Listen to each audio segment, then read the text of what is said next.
Did you want to say something, Peace? Airdrop tonight, Queen? Pardon? Not tonight. Okay, not tonight. Sorry, wrong message. Wrong chat. Wrong chat.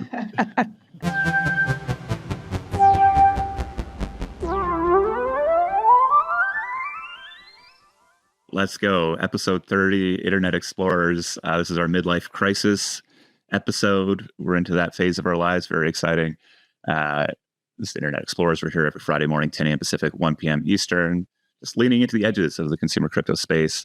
And today, our lovely ventures team hanging out in Europe, leaning into the edges of the AI meets crypto space. So wanted to check in with that crew to see how today went, maybe get your senses of maybe some of the takeaways, and we'll go jump into the regular show. Before we do that, I'm joined by Ben and joined by Nat, who are creators of Liquid Culture, which is a new podcast coming from the Seed Club Network. We're going to dive into that as well, but I don't want you guys sitting here looking awkward on stage without introducing you, so you guys want to say what up? Yes, what's up? Happy to be here. Awesome.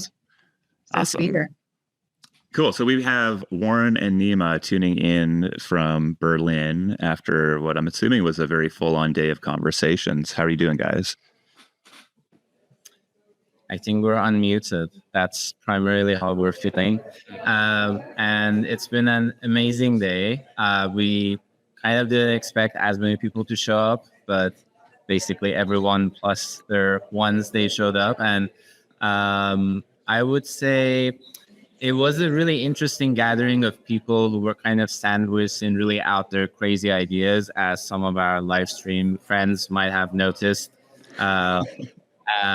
So that was kind of the highlight for me, was the diversity of perspectives that we had, and the types of kind of like attitudes, approaches that are out there in a way that deserve more attention. So I'll keep mine quite broad, but I wanted to ask Warren, like, what were you most excited about? Yeah, I mean, just in general, I thought it was an incredibly fruitful exploration of the infinitely more interesting space in between the two extremes of naive, effective accelerationist ideology and like the cryptic control strategy of pause and like align from top down. The space in between is infinitely more interesting, and this was a really, I think, brilliant way of kind of exemplifying the diverse conversations that and technological explorations that have to happen in that space for us to find sustainable alignment that we can all share in the power of.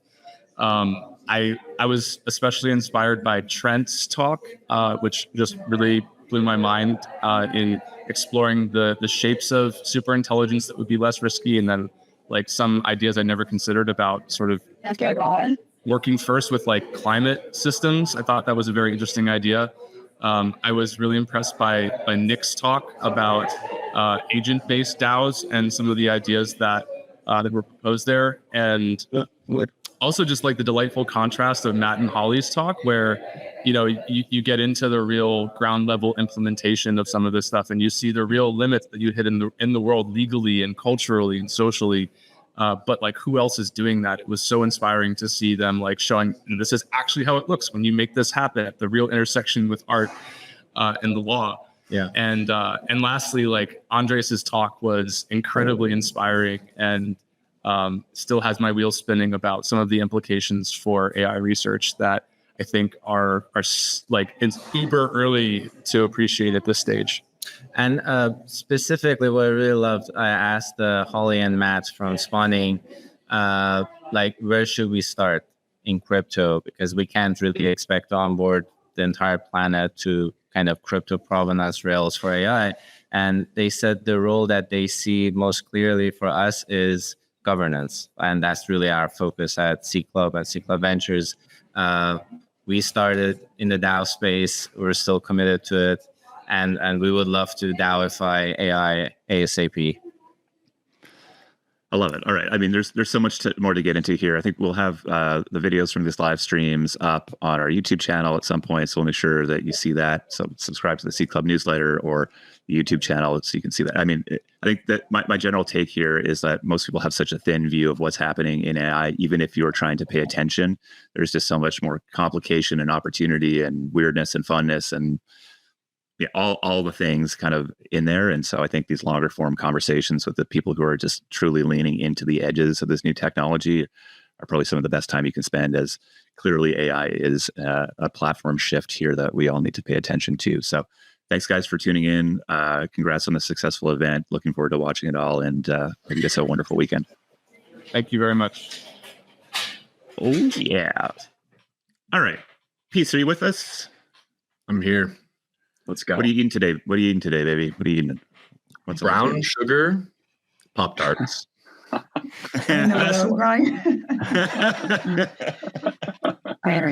Good stuff. Okay. Yeah, we're bringing it back to the classics today.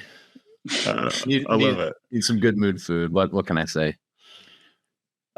I mean, I love it because honestly, salads and like the path that you're on recently felt very off brand for me for some reason, and brown sugar Pop-Tarts just felt very much more aligned. Pop-Tarts feel very Indiana. So I mean, like, yeah, there you go. Yeah, it's got it. Dude, you want to know Indiana?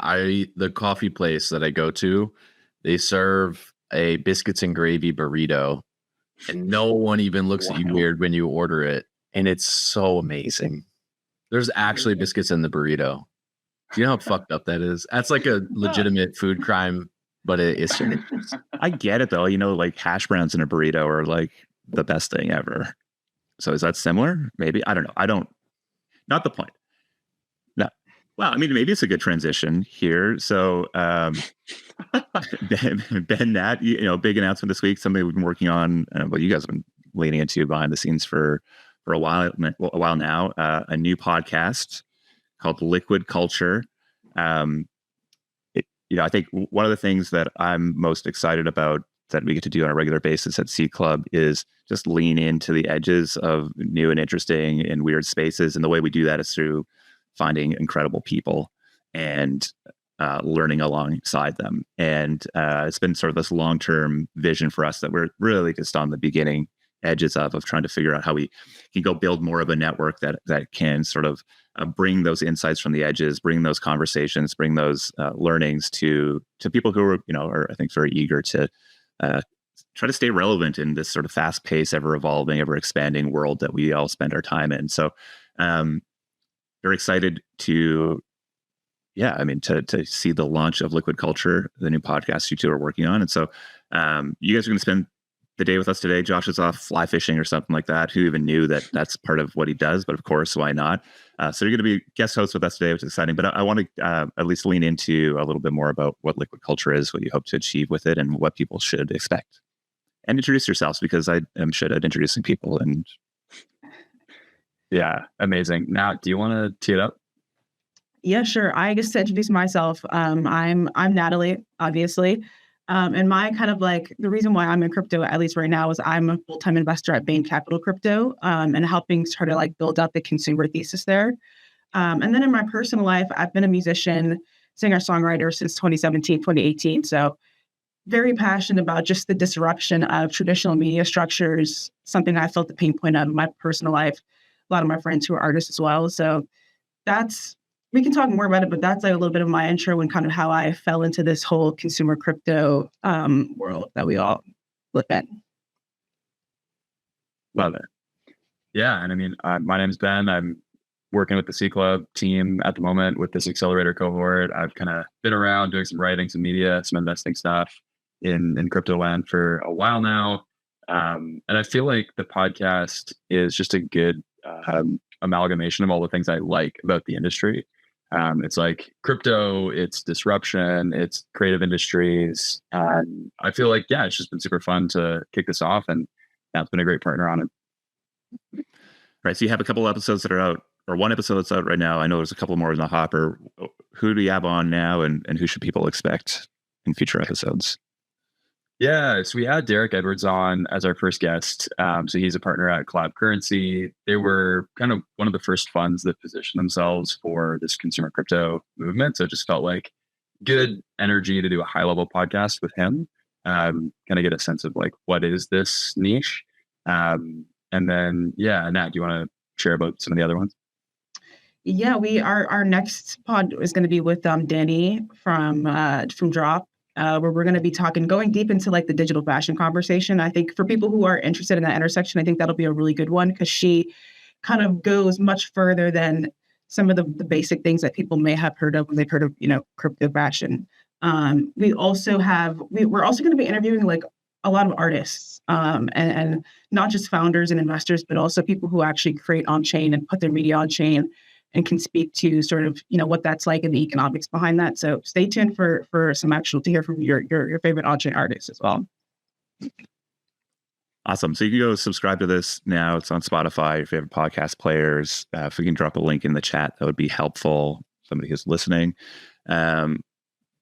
Yeah, I'm excited. The first conversation, Derek is just great. He's, big swig of energy. Easy first guest, because when you're trying to figure out your chemistry and do an interview like that, he's like someone who can fill space so organically. The dude can talk. So, thank God. Yeah. Perfect first guest. I love it. Well, Ben, you shared an image in our group chat as you asked a guest to come on, I think in the future, and that the image is an Instagram post that says, if a white guy asks you to be a guest on this podcast, you have to understand that's a huge sign of respect in their culture. I thought that was really funny. I Even laughed seeing some of loud. seeing some of the comments on the announcement post, people are like, yeah, Ben, cool. Nat, we're here for Nat. We're here for Nat. 100%. Yeah. He's awesome. I'm here for Nat too, honestly. Amazing. Okay, well, we got a great show to get into today. We have the founder of Rome.xyz joining us, a new browser-based wallet. Is that what we call it? So do we have them with us? Peace? It doesn't appear that we do. Okay, well, let's go figure out what's going on there. We can jump into some of the future conversation stuff here as well until we can get them on. Somebody on our team could go hunt them down. That'd be awesome. Big news coming out of Farcaster this week. We got a lot of conversations around airdrops happening on the timeline. Punks become relevant again, and just because I don't know why. What kind of fun, kind of weird. Welcome to the world of crypto and provenance and art, I guess. So I'm very interested in your thoughts around that. This whole world of Telegram as a go-to-market strategy and the absurd volume of usage and new weird things that are launching there. And of course, we have our lightning round that maybe we'll be able to get to more than one of today. So maybe let's jump into the news out of Farcaster this week. It's maybe not news for most people who've been following along, but an announcement was made this week of Farcaster raising $150 million for a Web3 social media platform. And I was looking at the announcement post that Dan put up, which I thought was wonderful that he did it as like a screenshot essay, very on brand for Farcaster. Just the number of people that viewed that post is close to 1 million. So there's clearly a ton of energy out here around this. And I don't know, we don't normally cover sort of like fundraising announcements here so much, but it feels like, I think there's sort of like this continued validation of the energy that I think many of us have felt as we're participating in these sort of open social, Web3 social platforms. There's like a very different world here today than there was 6 months ago, or definitely than there was a year ago. And it seems that investors are recognizing that, and maybe just a part of this sort of thing that plays it forward as, more credibility, more attention begets more credibility, more attention. I don't know if you guys have any thoughts on the Farcaster fundraising announcement. Nothing too specific. I do think it's great for them to have a war chest that big, because I think that, coming off of the FarCon, for those who were there, I do think they're going to start to see a lot more competition at the client level, just a lot more stuff happening in the ecosystem. So I think it's just, good for them to have a war chest they can really rely on should they need to pull it out for whatever reason. Yeah, you have a good alignment too with a lot of big funds. I feel like now everyone or many people are rooting for Farcaster's success, and kind of you have the distribution of all of those folks focused on that. But the thing that it made me think is like when token, because when you're parking that much money behind a company, plus like you're looking at who is on the cap table, it's like, well, I think at some point they're going to want to do a token of some form. So I wonder the tension of that, like the conversations around that on Farcaster, even like from way back of like, is this a thing that gets a token or not? And, I don't really have any insight, but that's what I found myself thinking. I mean, it's so interesting, right? Because there's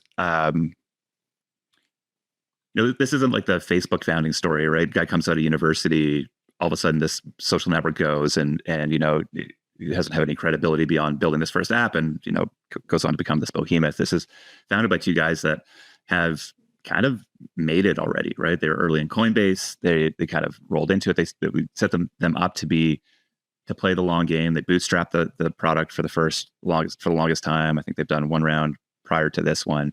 And so there's this sense of like, they've kept the team very, very small, very, very high impact, doing that, I think, very purposefully. And so there's sort of like this, I don't know, this feels like unicorn-like. I mean, I guess technically it's a unicorn here, raising $1 billion, which is quite the valuation. But there's also sort of like a very unique founding story here. So it's like they didn't need this money. It's almost like they didn't even want this money, and probably they got that amount of money and that valuation probably in part because they didn't need it in large part. I think the valuation went up rather significantly over a very short period of time. So I think like the question I really have here is like, are they like, this doesn't feel like it's growth capital. It doesn't feel like they're going to be using this to go spend a ton of it to grow their team, to try to, like, it feels like it's probably going to be more of the same for a while. There's a pretty clear roadmap of what they're trying to go build out. We had Dan on the show at FarCon a while back talking about really leaning into making sure that they're decentralizing channels, which I think is happening very soon. Or at least we're starting to see a game plan there. As a channel host, if you're a channel host, you're removing all like the co-host, and they're really trying to make some product changes that lean into that. So I'm curious what this changes really, other than just knowing that they have more money to go build for forever, basically. Yeah, I think you're spot on. Actually, I think this is more a function of the investors. I don't think so. I'm not sure why it's not coming through. Yeah, let me check my audio. Can you hear us, Jess? We'll continue to, I don't know. You can hear me, right, Ben? It's not my side. I can hear you, but I can also hear Nat. Oh, I can hear you guys. I'm going to fix that. I'll turn it over to you to talk until I fix my audio. Perfect. Nat, do you want to go first? Yeah, I don't know. Yeah, I was going to say, I think you're totally right. I think this is more a function of investors realizing they want to own part of Farcaster than Farcaster needing the capital. But like to the war chest point, I do think it gives them money to start to do hackathons and just give more to people who want to build in the ecosystem, even if they don't themselves start, using it as kind of growth capital and to, grow the team or things like that. But I do think it will probably be useful for that purpose, hackathons and grants and all these sorts of things. On the when token question, it feels like the biggest narrative shift over the last little while has been this, low float, high FDV meme that's emerging. I think there's also a component of this where like the longer I guess maybe one way to frame that is that most of the upside has been privatized or is done prior to the public being able to be brought in. And so it feels like, to me, that's maybe one of the bigger risks here. Like, I guess there maybe is still an open question of whether a token comes. I agree with you, Ben. I think it's highly likely given that there's expectation of that. But when you sort of cast that out into the future and think about how you go do that well, having raised so much at such a high valuation, while you also have so many tens of thousands of active users who feel so like they are so deeply a part of the success of this product, I think it's going to be an interesting challenge. I don't know what the solution is there, other than probably just being very, very generous. But who knows where the meta is in 6 months, a year, 2 years, whenever they decide to go do this. Totally. So looks like Zen popped in. Let's go. All right. Nice. Hey guys. Hello. Welcome. What's up? Welcome. Thank you. What a is that a real background? Are you actually in paradise, or is that just an image? This is a real bedroom. This is the bedroom, spare bedroom of my colleague Ali. I'm in his house at the moment in Miami. I love it. It could have been anywhere in Europe, but Miami works as well, I guess. Sounds like the fighter jets are going past at the moment for Memorial Day, so they might be making some noise in there. America. Things you don't see in Canada, fighter jets flying around. Things you see all the time in America, fighter jets flying around. Cool, man. Well, great to have you on. This Rome was being shared around in all sorts of group chats over the last little while, and actually kind of came up in a conversation we had in our SC.07 chat, kind of around the future of guess, browser user experience versus smart wallets and sort of the future of that. But why don't we start off with a quick introduction from yourself about who you are and what Rome is? Sure. So very quickly, I'm Zen. I'm the CEO and co-founder of Rome. My two other co-founders are John and Addy. We started building Rome just over a year ago. My background was I was COO of blockchain.com and also their product. And Addy and John were both senior engineers at Coinbase in crypto engineering and retail engineering, respectively. So Rome's a social on-chain browser. So I guess what that means is Rome is first and foremost a mobile browser. So similar to maybe Safari or Chrome in terms of performance. So fast, usable, good to navigate. Things like full screen mode are possible. We want to make it really easy to use on-chain websites. And then secondly, Rome is on-chain. So it's easy to use your wallet to connect to a website and transact. And then thirdly, Rome is social, meaning we have this social feed that you can see here that shows you transactions that your friends are doing. And so the combination of those features allow you to go from discovering a transaction socially, like in this example, clicking on the link, going to the website, connecting your wallet, and transacting all within a few clicks and within a few seconds. Well, so it seems like the space between app and browser, I guess in crypto for the longest time, it's just been compressed, right? Like you can, what's a PWA, but a browser, what's a browser with Wallet Connect, but a PWA. And, I guess we're all sort of playing in the space that's not like outside of the control of the App Store to a large degree. And I'm assuming that's sort of part of this as well. But maybe the place to start is in that decision around, like there seems to be a big bet here in that, you believe people will be very eager to give up probably the biggest app they use on a daily basis, which is their web browser, adopt a new one because there's some new types of interactivity and functionality that it provides. So maybe make a case to me as somebody who's been still using Safari forever and, jumping through all sorts of hoops to interact on chain in certain ways. Why is it on sort of a web browser that has being on chain as a first party citizen unique? Sure. Yeah. So the problem we went out to solve was simply to make crypto easy to use on mobile, because we believe that the next wave of crypto adoption was going to be retail driven, and retail users, consumers, want to use mobile. But the other issue is, of course, so much of crypto happens on web, partly because of App Store restrictions, like you mentioned. Like if you think about the largest consumer crypto products today, most of them are web-based. Things like Zora, like betting, things like Polymarket, reward programs like Layer 3 and Galaxy, all of them are web-based.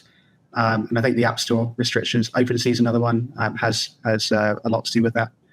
But the other reason is web is also where most of crypto stuff happens first. So to be early to something, normally it means going on web and connecting your wallet to something, be that a allow list for a mint or a claim or buying something early. So it just means to be a real crypto user means you are often on the web. If you think about DeFi summer happened on web, right? Because you had to go from staking over here to swapping to lending or whatever. And so you had MetaMask, which was the best way to connect your wallet on web, on desktop. And that became such a powerful tool. We thought the same thing would happen with consumer. And therefore, being a mobile browser to access the web was really important. And to your questions, why can't you use Safari? Well, as of today, and certainly as we've been building the product, using Safari for crypto is painful, simply because you normally have to connect to a wallet, which is often at no fault of the wallet providers, actually just difficult and clunky. And you're constantly switching from one app to another one.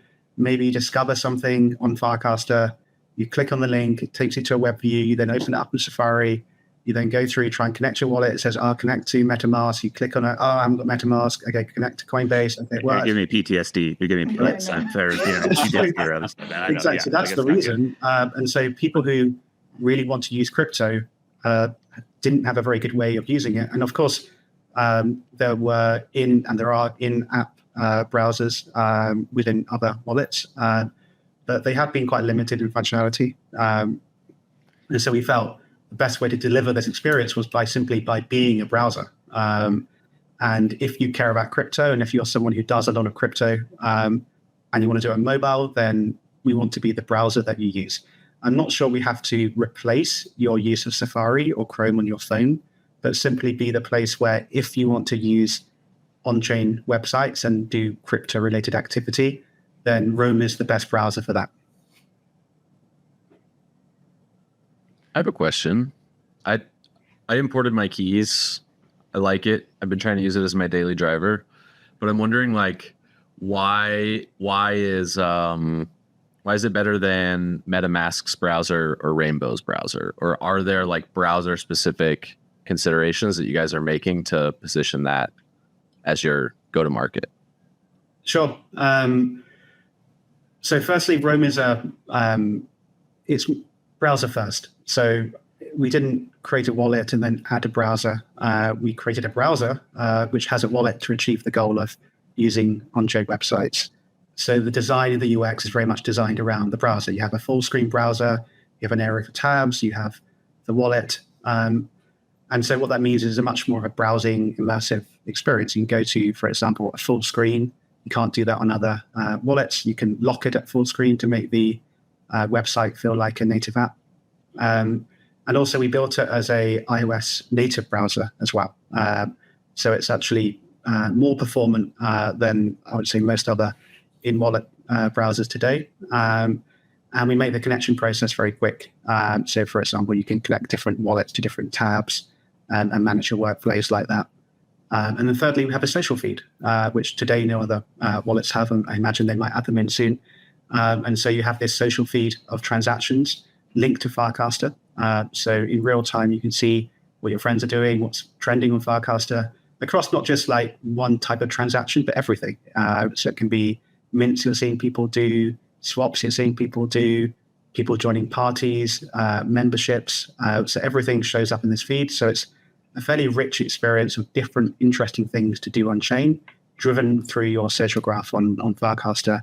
And because we're a browser, we have that ability to do any on-chain activity, not just be restricted to one type. It's sort of the main, I guess, how do smart wallets and maybe embedded wallets as sort of the core way that most applications are coming out to serve mobile users today interface with this? Or is that sort of two strategic directions, and whichever one works is maybe, it becomes the default way people use crypto on mobile? Yeah. So right now we are an EOA wallet. And the reason we are was because we wanted it to make it easy to use on-chain websites today. Today, you need to be an on-chain on an EOA wallet to connect to most on-chain websites. However, there are and there will be some great improvements in the things you mentioned to make it even easier to connect, which we think is great and improves the product ultimately. The issue we had with embedded wallets, the last version of them, was simply it was difficult to port your identity across them. So a lot of activities you do in crypto, you want it to be based on your identity because you want to claim that NFT and link it to your ENS, or you want to join a club or subscribe to something, and you want it to be you. And so far, the only way to do that was to use your EOA wallet, the one you've connected to your ENS, or the one that you've designated to be your public wallet. But I think in the future, with innovations in wallets, we have an opportunity to really improve the consumer experience and potentially, serve both embedded wallets driven by smart contract wallets and the EOA wallets we have today. It seems like the battleground right now for let's call it identity, the identity of which we interact with on chain is getting pretty fierce, right? So whether you're looking at Privy or Capsule or a smart wallet coming out of Coinbase, they're all trying to make that argument that if you come and sign up here, and you'll be able to use this across everything. And so it seems it's very logical that if you can be that place, the default place, that there's going to be a ton of value that flows to it. so I think it's interesting just to see, right, as from a builder perspective, to try to make the decision today. There's the easy and expedient route, which is, okay, spin up a privy. We can go have, an embed wallet in our app in a couple hours. But then it also sort of contributes to a longer term strategic decision you're making, which is like, okay, how important is it for people to be able to bring the totality of their on-chain reputation and history into here? Is that kind of how you're thinking about it? That there's sort of this like battle to be won around the port of entry into applications in crypto? I think different applications will require like a different wallet. So to me, like the most interesting part about crypto is the social aspect. It's the ability to have this like interoperable social graph connected to all the things you're doing, and be in sync with your community, and see what they're doing and they see what you're doing. It's the public part that's interesting to me personally. But there are many like use cases where you don't want to be public. Like a lot of trading activity, you don't really want everyone seeing everything you're doing. And Ben still hasn't shown me his trading account. I'm trying to figure out what he's trading now, but he still hasn't shown it to me. So I think for sure people will have a private wallet, many probably, and a social wallet. So I think so social wallet's the opportunity here that you see. It's the part that I'm personally most interested about, but it's only one part of like the tool set within crypto. I think whether anyone can really like own the identity is probably maybe the wrong question, because like with ENS, there was owning the whole point is you own it, and you can port it from different places. So it's a battleground, but I think it's we hope it's a market that's expanding, and so we're looking out at the expanding market as opposed to like looking at people side by side, because the market has to expand dramatically for any of this to really matter ultimately. Amen. So I guess my big, maybe last question before, and I want to give Ben and Nat a chance to jump in here if you guys have questions, but like, what is next? You're in beta right now. I'm assuming you have a couple other features that are kind of just slightly off in the distance that you're very excited about. I like to bring alpha to the table here whenever possible. People can go download this today and use it, but what should they be looking forward to? So what's next for Rome, you mean? Or Yeah, so right now we've got a lot to do with the core product. We want the product to be the best place you go from social discovery to transacting very quickly. So there's a lot we can do with the discovery part, and specifically the feed. So at the moment, it's quite useful. You can see people you're following on Farcaster, maybe transactions happening in certain channels, but we can make it way more useful. And like, I mean, you were talking about Farcaster earlier about optimizing that feed. Like you spend entire years and years optimizing that feed and making it as useful and customized to each person as possible. So that's where we're going to spend a lot of our time and energy. Obviously, we have the browser aspect to improve as well. So we want it to be of a similar quality to Safari or Chrome. So you're not feeling like you're stepping down in quality by coming to Rome. It should be about the same. So improvements with navigation and all the things you would expect from a high quality browser.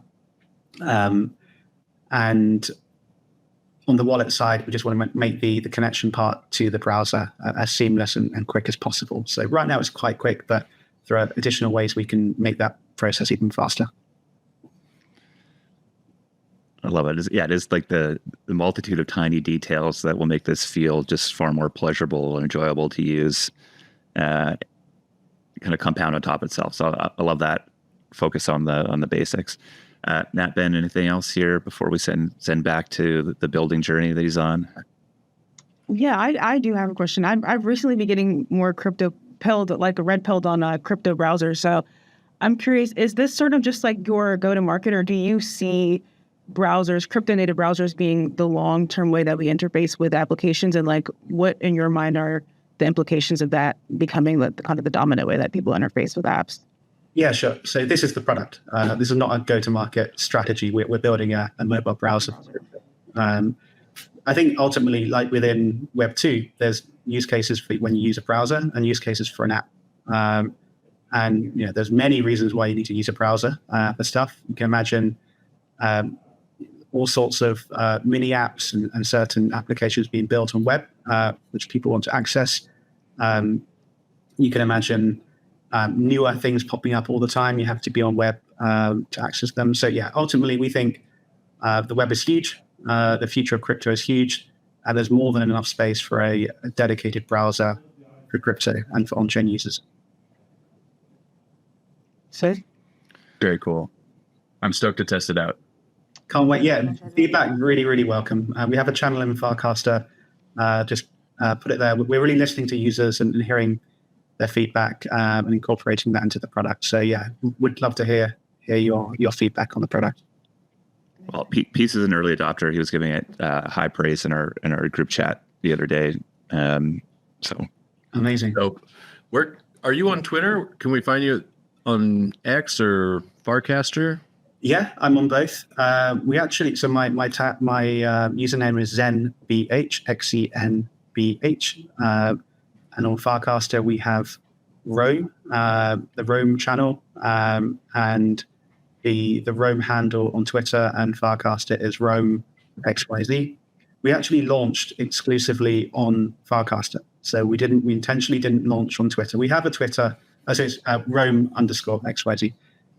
We have a Twitter account, but we wanted to really launch to on-chain users, and they are on Farcaster. And so we wanted to make it a Farcaster specific launch and get feedback from power users before launching more broadly.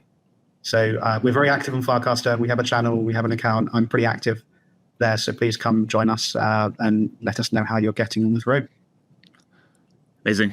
Thanks, Zen, for hopping on with us, sharing your vision. Yeah, it's definitely something worth clicking buttons on, because I think there is a bunch of paths that we're kind of walking down as far as how people will be using these new applications and this broader crypto world that we're building. And seems like you're onto something interesting here. So best of luck. Thanks for hanging out with us, and look forward to clicking your buttons soon. Nice. Yeah, okay. We'll with it. We'll know with it. Cheers, Matt. Bye. Ciao. Bye. Take care.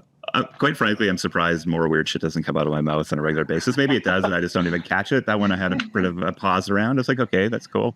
Yeah, it was cool having we had Jesse on the SC.07 cohort call 2 weeks ago, and Coinbase is making a big bet on their smart wallet, which is kind of going at a similar idea, right? How do we go and make it really easy to transact, interact across multiple apps?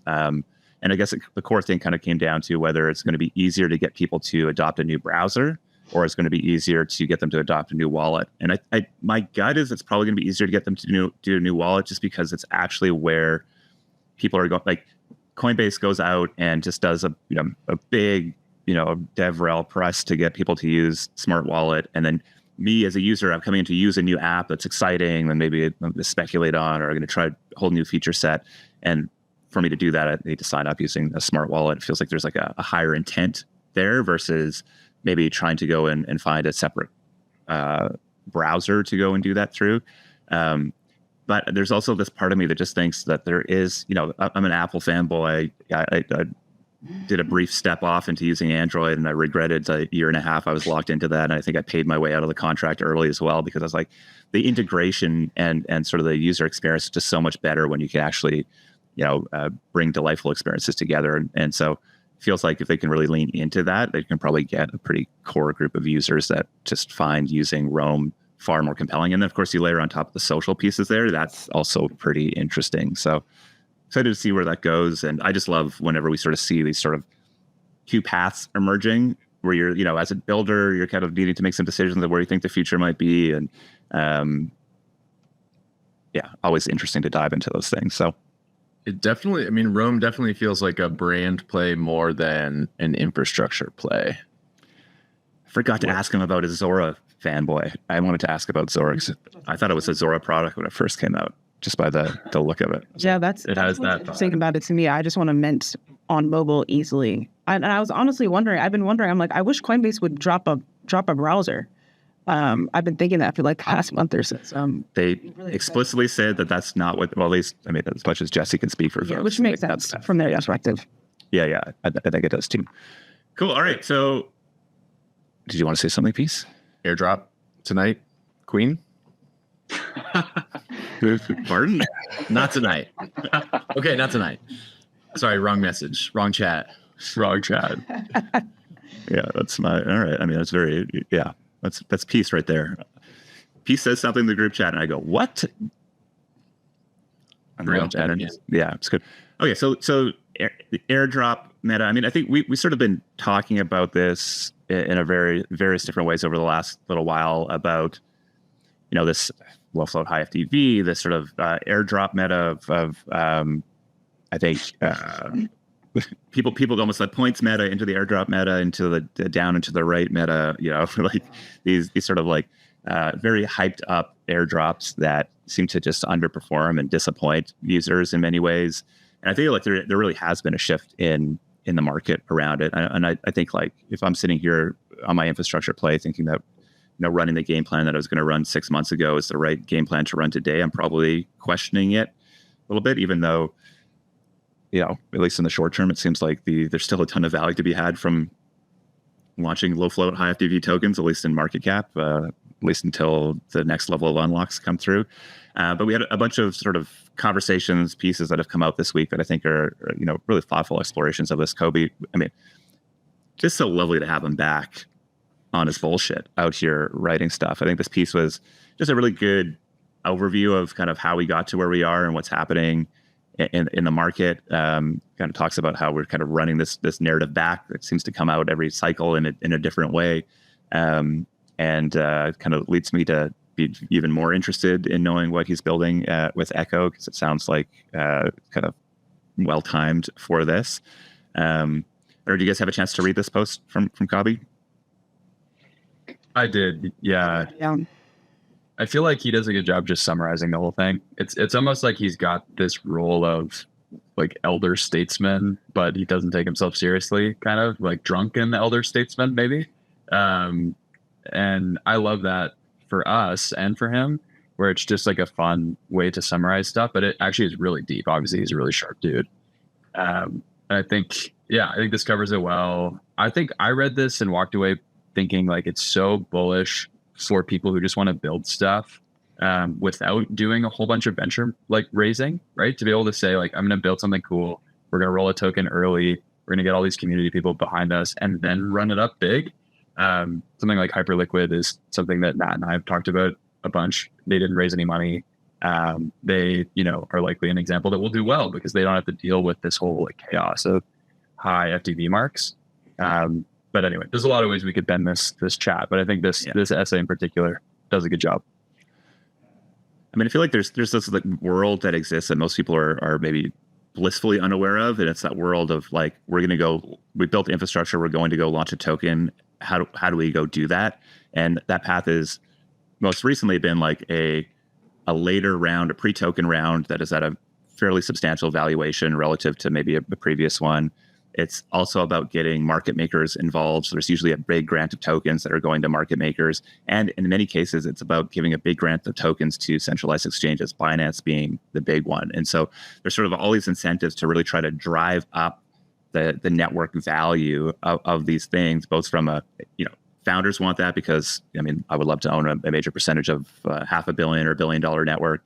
This is what market makers want as well. And this is what exchanges want as well. And there's sort of like this, I don't know, it seems like there's sort of a manipulation, if you will, of value here in a way that is, I think, long-term pretty detrimental, but it's a game plan that is, there are a dozen, if not more, products that are doing the exact same thing right now. You know, when you talk to the folks that are deeply involved in sort of the administration of these things, there's a deep sense of unease around it because it feels like there's, so much expectation built in these that the market really probably can't absorb. And if we have all of a sudden all these projects that are launching and they're just down to the right, in a consistent way, like what does that do for? Maybe it's just limited to that model and people are like, okay, that model doesn't work anymore, but it feels like it could be something that's a bit bigger for the ecosystem as well. If, somebody, I just can't imagine retail wanted to come in and buy a $2.5 billion L2 that has 10% of the tokens out and, it's 45% owned by VCs with, locks over the next 2 years. It's just like, So hopefully it's just limited to that. But there's a game that gets played there that is, I think, just pretty detrimental. And I think what you're talking about, Ben, this whole other world's emerging right now. If you look at I think we talked about the top transaction fee earning apps on Ethereum, or I guess just on chain. All of a sudden we have these consumer apps. There's Fantasy Top, there's Pump.Fun, there's these games that are emerging there. And if you look at those teams, that they're generating hundreds of thousands of dollars a day to millions of dollars a day, why are they raising venture capital money? Seems like, there's this world where you could literally, you can bootstrap these networks. If you can create a social context where people want to actually transact in, and you have distribution, so maybe there's something novel, or maybe you have some other angle to the market. Like the idea of needing to go raise venture capital beyond maybe a first round to ensure that you kind of de-risk it and have the capital to go build the first thing seems kind of crazy to me. And so to me, that's really bullish ultimately, right? Like this idea of, as more and more people love tokens, as more people want to transact on chain, if that market is growing, here comes this opportunity for builders to go and build things that actually generate revenue and that can bootstrap these products. It's shitty for the venture capital business in many ways, because it's like you're not going to be able to go play that game so much, the IRR game, but pretty bullish for builders. And it feels like that's been a promise or a potential. It's kind of been on the horizon. It comes up all the time in crypto. Every single cycle kind of comes up that venture capital is going to be disrupted because of this new world. It's going to allow others to participate, users to participate, builders to actually generate revenue. Maybe that last piece is the new thing. But maybe it feels like now might actually be the time where that exists, especially since we have, increasingly accessible tools to go to market with, whether that's Lens and Farcaster, whether that's Layer 3 and Boost and Galaxy, these places where there's just like energy ready to go, whether that's just people who are eager to go play around with new things. So very, very interesting trends emerging here, in my opinion. I would love to hear from the real live breathing VC that we have on the stream. What's your take, Matt? Yeah, I agree. I think one of the things my team has been talking about a lot internally is that we feel like consumer crypto is kind of in its mini app stage, which is an amazing thing. And I think for founders, it's really a lot better than Web 2, because you can have a Friend Tech or a Dracula where, your team is maybe like 2-3 people and you guys are making a ton of cash flow revenue. So it's kind of amazing in that sort of way. I think I agree with you guys, though. I don't think it's at this point a space that makes a lot of sense for VCs to play in, because one, they don't really need us early on. And two, a lot of this stuff, until it can kind of evolve out of mini app land, it's not in the place where it's sort of like ready for VCs to, invest in it and it become a mass market thing. So I think everyone should take more advantage of this. Like, let the companies kind of do their thing, make some money, get to a point where they can actually have the room to figure out what their next vision is, what the long term looks like. And then maybe VCs come in. If it's even needed at that point, maybe it will be needed. But I think people are still forcing the traditional VC model in spaces where we actually have more room to breathe. So, yeah, I would love to see founders just like give themselves more room before they feel like they have to go add all these other incentives and players and stakeholders around the table. Yeah, I think the VC model shifts here, where it's actually probably much earlier, lower checks and much earlier, right? So founders still want the sense of being able to go invest their time. They're making a trade-off, right? They're going to go make a ton of money working for somebody else. They're going to go start their own thing. Being able to de-risk that, I think there's still going to be a desire for capital at those earliest stages, but it's just not going to be if your fund is north of $100 million and you're trying to put $1.5 million as sort of your low-end check, that is kind of the awkward stage. And so I agree. I think we're sort of like, there's only been a few teams that kind of have broken out of that early stage into pretty clear product market fit, at least for now, or at least optionality in the future. And so I think it's going to shift to much more early stage investing, or maybe angel rounds, that type of stuff to get rolling. I think it's honestly like it's a great time to be kind of like in the accelerator incubator business, like what you guys are doing or what Alliance is doing. It's like that's kind of a really nice round to play, or just like wait till like Series A or B or C. I think it's because the stage is weird. Yeah, the question really, like I think we've talked a lot about Fantasy Top, and you start to see the team and the Alliance guys talking a lot about the types of businesses that can be built on top of Fantasy Top. And so it's shifting from this like mini app experience into an ecosystem. And I think there's a big question mark over that really right now. And, I don't know how that shapes out. I think it's an intriguing thought to think about how these things turn into more ecosystems or networks, platforms themselves. So I'm watching that closely, but that seems to be like the shift where all of a sudden this becomes, a thing that maybe does have more infrastructure like or platform like opportunities, and thus are investable at that point. And honestly, not all of them have to. I think it's okay for people to be like, you know what, I just want to take like a Nikita beer type, approach and just build 2 or 3 kind of like ephemeral apps and make some money and call it a day. Like, you don't have to build the next Facebook. Like, not everyone has to do that. The dude has the best timing of getting out. I got a whole lot of thoughts on that guy. It's like, is that what we're trying to optimize for? I mean, I feel like we're trying to optimize for things that are maybe a little bit longer term than that. At least I am personally, but I mean, for sure. But that model can be a thing if you want to play that game. For sure. Yeah. I think one thing I want to add is I think it kind of corrects the power relationship between founders and VC. When you're able to say, okay, I'll take pre-seed money, and it's like maybe 5 to 10% of the company to get something out, and then we'll like have community alignment and be able to make money in a serious way after that. Versus, I don't know, I know a decent amount of people who raised VC both in crypto and even like outside of it or before I was in crypto, and almost all of them are like, fuck, like I wish I owned more of my own company. Like I'm tired of having to deal with the stakeholder problems. And so I just love the idea. That's partly why I really like some of the crypto plays that have happened recently, where you're like, you can spend 3 months, build something super cool, take some money if you need to, but you actually have the upside anywhere in the world as long as you can build something. Like that's just awesome to me. So awesome. There's a couple other links that we had here. One is to a research report that the 6-Man Ventures guys put out, sort of looking at airdrops over the last number of years up until 2023. Found it interesting. I think the open question in my mind is just like, is this sort of relevant today in the same way that it was relevant before? It feels like the meta has changed quite a bit.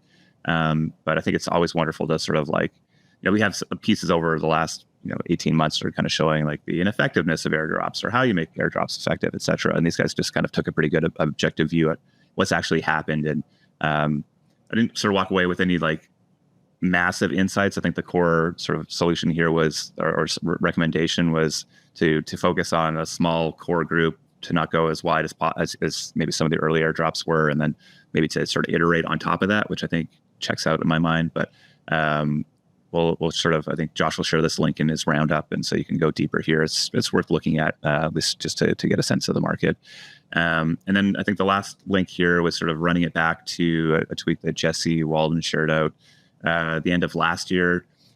I guess sort of just articulating a sense of a shifting meta around what airdrops will be, and kind of calling it an end of an airdrop era, and then leaning into more of the sort of like, I don't know, he framed it as sort of sustainable, how to sustainably grow products. The core thing here is basically like the idea that adding incentives or token incentives haven't been a sustainable way to grow adoption of products, and then trying to sort of tease that or explore what that might be. And it makes the argument that it should be more usage based. I think we haven't quite seen that emerge. I mean, we're still seeing just such a pull for new tokens and the excitement and energy that comes around it. We've actually seen, I think, more airdrops over the last little while that have kind of worked, especially in Scene Coin Land or DGen, these sort of social distribution. Of course, we're seeing like the more infrastructure play being run as well. But I think to me, it's more just like this idea that this is an evolving space, and really the opportunity is to do something new and novel, not just to copy paste what's been done in the past. And I think looking at what the 6-Man Ventures post, and then also just sort of reading this thread again this morning, it was kind of like, right, like how do we start from first principles here around what we're trying to actually incentivize, or what the important sort of focus for us in either issuing a token is, and how might we lean into that. And so I just think there's still, we talked about this at Free Wi-Fi around social distribution. Blackbird continues to come up as sort of like this loyalty play, even though I try not to use that word because it feels like it's kind of underselling it in my mind. But anyways, maybe we can leave it there because God, I just talk so much around this sort of stuff. But these will be in the roundup that Josh sends out. If you're not on his newsletter, make sure you're following Josh. He's fly fishing today.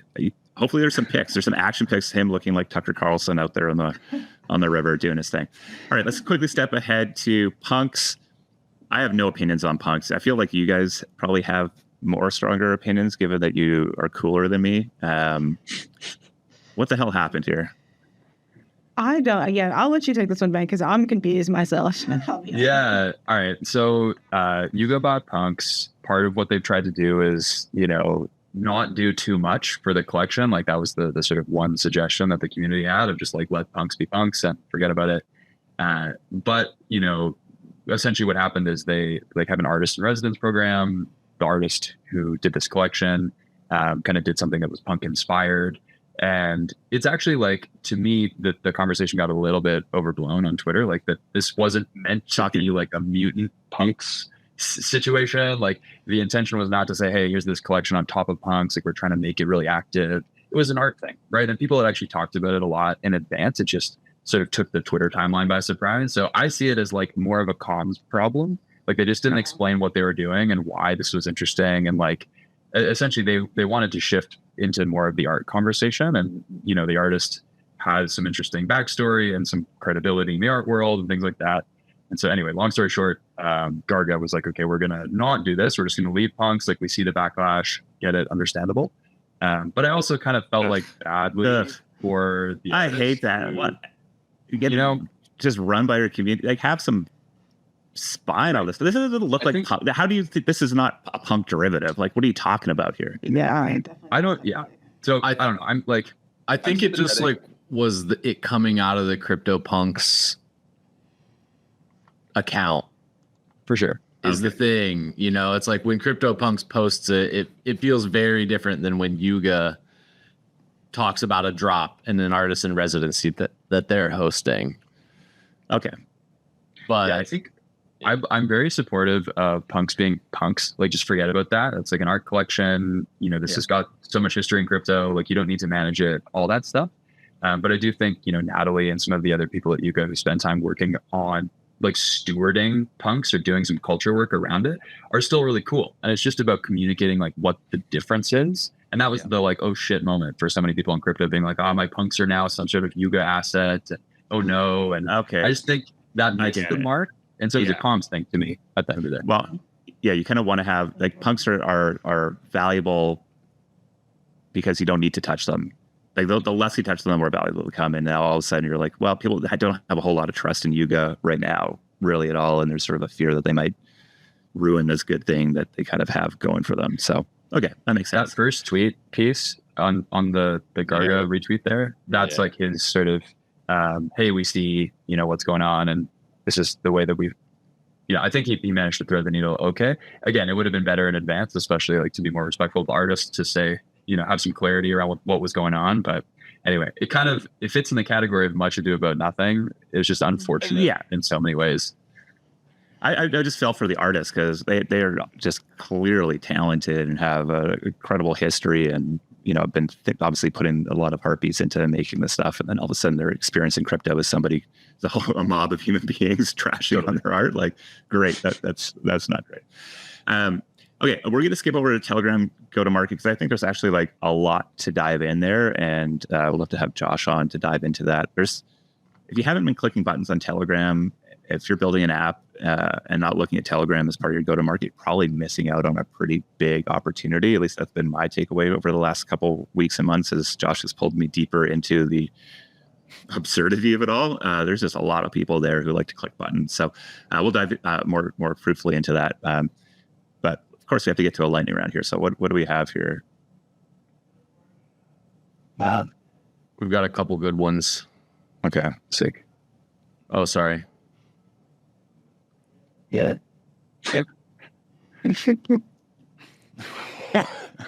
Okay, fine. You don't like that one. Here we go. No, I like it. I don't know what the hell do I say to it? I don't even know.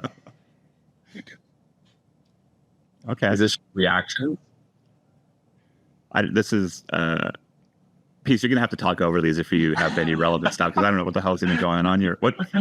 I get you. I see this. Yeah, I mean, it basically is just talking about how this is like a non-event, like the fact that there's an ETH ETF or anyone trying to trade ETH the asset or something. Like, I think it's an event.